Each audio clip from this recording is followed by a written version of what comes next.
This is a Powerworks podcast short with Glenn Power and me, James Pikeway. One of the most overlooked issues with tyre wear is always pressure. So if simply making sure it's at where it needs to be. Yeah. So not running it at 25, not running it at 41.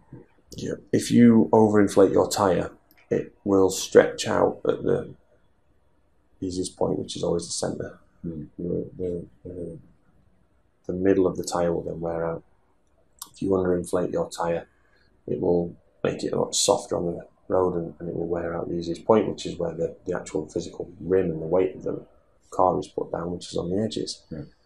They are the most common, and we'll get a car in. There'll be a car in there now that's got the same issue. The customers that brought the car in will never ever check their tyre pressures, and they'll only get set on service, so they'll wear out on the edge because they'll be underinflated.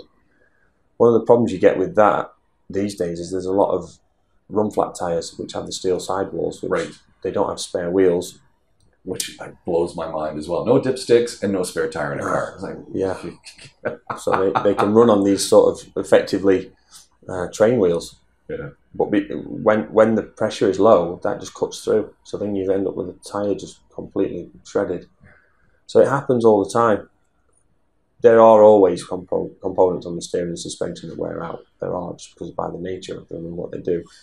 And as they wear out, you'll start to get things wearing out on the tyres. One side will wear quicker than the other.